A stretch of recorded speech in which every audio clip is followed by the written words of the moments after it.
Assalamualaikum warahmatullahi wabarakatuh. Bismillah, alhamdulillah, wassalatu wassalamu ala rasulillah Sayyidina wa maulana Muhammadin ibni Abdillah wa ala alihi wa sahbihi wa mawala. La hawla wa la quwwata illa billah, amma ba'du.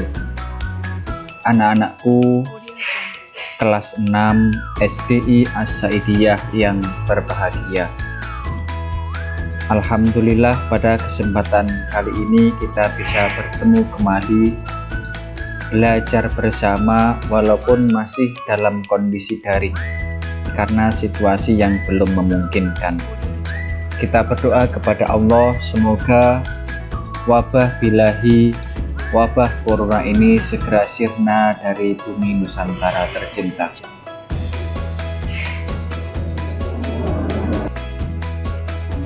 Sebelum pembelajaran SKI kita mulai, terlebih dahulu kita baca Al-Fatihah. Harapan awal hingga akhir pembelajaran berjalan dengan lancar tanpa ada halangan suatu apa. Al-Fatihah. A'udzubillahi minasyaitonirrajim. Bismillahirrahmanirrahim. Alhamdulillahirabbil alamin arrahmanirrahim maliki yaumiddin. Iyyaka na'budu wa iyyaka nasta'in ihdinas siratal mustaqim siratal ladzina an'amta 'alaihim ghairil maghdubi 'alaihim waladdallin. Amin.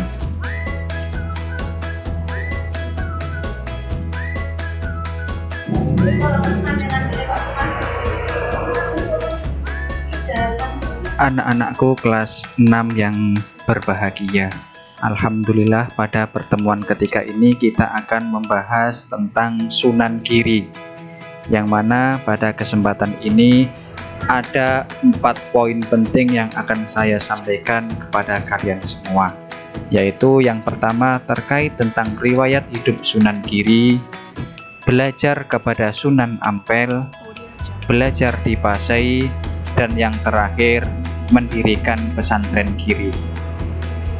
Untuk lebih lengkapnya, untuk lebih jelasnya akan saya sampaikan satu persatu secara perinci. Poin A, riwayat hidup Sunan Giri. Sunan Giri adalah putra Maulana Ishaq. Sunan Giri lahir di Blambangan tahun 1442 Masehi. Sunan Giri memiliki beberapa nama panggilan, yaitu Raden Paku, Prabu Satmata, Sultan Abdul Fakih, Raden Ainul Yakin, dan Joko Samudra. Sunan Giri dimakamkan di Giri, Kebomas, Gresik. Sunan Giri merupakan murid dari Sunan Ampel dan saudara seperguruan dari Sunan Bonang. Beliau mendirikan pemerintahannya sendiri di daerah Giri, disebut Giri Kedaton. Wilayah ini selanjutnya menjadi pusat dakwah Islam di wilayah Jawa dan Indonesia Timur, bahkan sampai ke Kepulauan Maluku. Salah satu keturunan Sunan Giri yang terkenal ialah Sunan Giri Prapen, yang menyebarkan agama Islam ke wilayah Lombok dan Bima. Sunan Giri merupakan buah pernikahan dari Maulana Ishaq, seorang mubalik Islam dari Asia Tengah, dengan Dewi Sekardadu, putri Raja Minak Sembuyu dan Kerajaan Blambangan. Raja Minak Sembuyu dan rakyatnya memeluk agama Hindu. Sebagian ada yang memeluk agama Buddha. Maulana Ishaq telah menikah dengan Dewi Sekardadu, kemudian diangkat menjadi adipati baru di wilayah Blambangan. Ia memerintahkan daerahnya sambil mendakwahkan agama Islam. Makin hari, banyak penduduk Blambangan yang masuk agama Islam. 2 bulan kemudian, Dewi Sekardadu melahirkan bayi laki-laki yang elok rupanya. Raja Minak Sembuyu dan permaisurinya merasa senang dan bahagia melihat kehadiran cucunya yang rupawan itu. Namun, kelahirannya dianggap telah membawa kutukan berupa wabah penyakit di wilayah tersebut. Maka Dewi Sekardadu dipaksa ayahnya untuk membuang anaknya yang baru dilahirkan itu. Dewi Sekardadu kemudian menghanyutkan anaknya itu ke laut ataupun Selat Bali. Pada suatu malam, ada sebuah perahu dagang dari Gresik melintasi Selat Bali. Ketika perahu itu berada di tengah-tengah Selat Bali, tiba-tiba menabrak sebuah peti berukir indah. Nahkoda kemudian memerintahkan mengambil peti itu. Setelah peti dibuka, di dalamnya terdapat seorang bayi. Nahkoda kemudian menghadap pemilik kapal, yaitu Nyai Ageng Pinatih. Bayi itu kemudian diserahkan kepada Nyai Ageng Pinatih untuk diambil sebagai anak angkat. Karena bayi itu ditemukan di tengah samudera, maka Nyai Ageng Pinatih kemudian memberinya nama Jaka Samudra.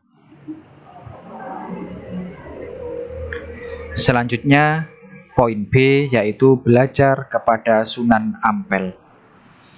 Jaka Samudra tumbuh dengan baik di bawah asuhan Nyai Ageng Pinatih. Ketika berusia 11 tahun, Nyai Ageng Pinatih mengantar Jaka Samudra untuk belajar kepada Sunan Ampel di Surabaya. Sunan Ampel pun akhirnya mengetahui jati diri Jaka Samudra yang sebenarnya. Maulana Ishaq pernah bercerita perihal bayi tersebut kepada dirinya sebelum berangkat ke negeri Pasai. Sunan Ampel kemudian menyarankan Nyai Ageng Pinatih agar nama Jaka Samudra diganti dengan Raden Paku. Sejak saat itu, nama Jaka Samudra berganti menjadi Raden Paku. Poin C, belajar di Pasai. Raden Paku sewaktu belajar agama di pesantren Ampel Dinta sangat akrab bersahabat dengan putra Sunan Ampel yang bernama Raden Makhdum Ibrahim. Keduanya bersahabat bagai saudara kandung, saling menyayangi dan saling mengingatkan. Setelah berusia 16 tahun, Sunan Ampel memerintahkan keduanya untuk menimba ilmu agama Islam yang lebih tinggi di negeri Pasai, sambil meluaskan pengalaman.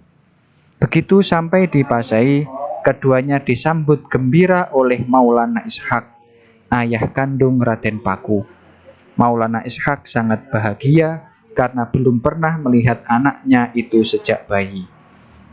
Maulana Ishaq kemudian menceritakan tentang kisah dan jati diri Raden Paku yang sebenarnya. Di negeri Pasai banyak ulama besar dari negara asing yang menetap dan membuka pelajaran agama Islam kepada penduduk setempat. Hal ini tidak disia-siakan oleh Raden Paku dan Maulana Makhdum Ibrahim. Keduanya belajar agar agama Islam kepada para ulama dengan tekun. Poin terakhir, poin D, mendirikan pesantren Giri. Raden Paku kemudian mendirikan pesantren karena tempat itu merupakan dataran tinggi atau gunung, maka dinamakan pesantren Giri. Giri dalam bahasa Sanskerta artinya gunung. Sejak itulah Raden Paku dikenal dengan sebutan Sunan Giri. Pesantren Giri berkembang dengan cepat. Hanya dalam waktu 3 tahun, pesantren Giri sudah terkenal ke seluruh Nusantara. Murid-murid Sunan Giri berdatangan dari segala penjuru.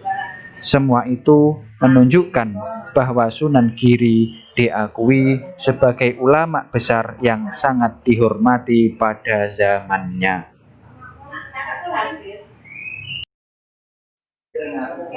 Mungkin hanya itu yang dapat saya sampaikan pada pertemuan ketiga ini. Semoga bermanfaat, barokah, sehingga kita mendapatkan ilmu yang manfaat dari Allah.